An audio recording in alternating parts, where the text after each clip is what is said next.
What's a job killer? That's our top story today on the Wall Report. I'm your host, Greta Wall. Payroll firm ADP reported today that the U.S. private sector lost 301,000 jobs in January. Now, that sharply missed expectations for a gain of 200,000 as Omicron cases surged across the country. It's the first monthly job loss reported since all the way back in December 2020, and it's the steepest since the onset of the pandemic.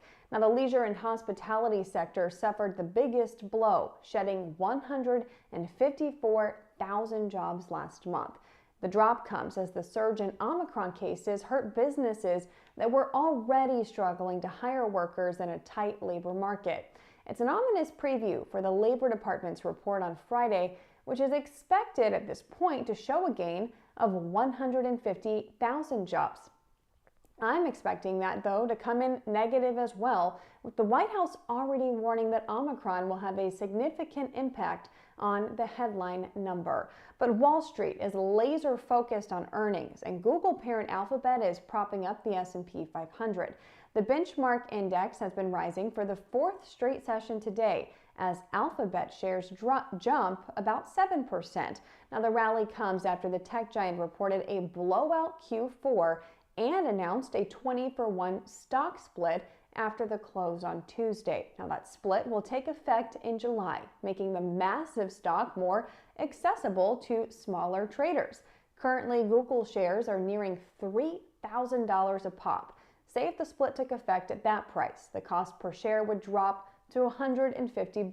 Now, that's much easier to shell out than $3,000 per share, and it could even get Alphabet on the Dow Jones Industrial Average. The current share price makes it too big for the price-weighted index, but a split eliminates that problem. I'm not making any predictions, it's just a possibility. And while Google is riding the high of its strong earnings, PayPal is plunging after weak guidance. Shares of the payment platform are down about 25% today after reporting mixed Q4 results on Tuesday.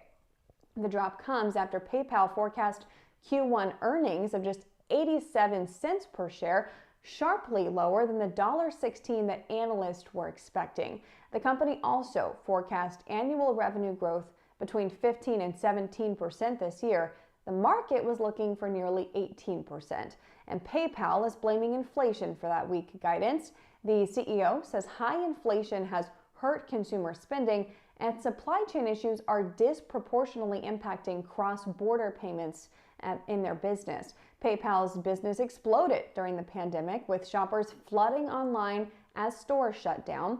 But like many of its e-commerce counterparts, the company is struggling to prove how it will maintain that boom in business as life returns to normal. And some big Q4 earnings are on the schedule for later today. Meta Platforms, aka Facebook, will report after the close.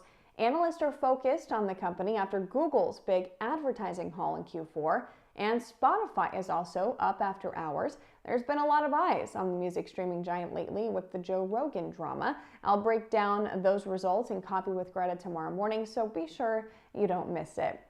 And it looks like winter is here to stay. It is Groundhog Day, and Punxsutawney Phil saw his shadow this morning, so that means 6 more weeks of winter. And it's kicking off with a severe winter storm across the central U.S. today. States all the way from New Mexico to Vermont are under winter storm warnings and watches for the next few days.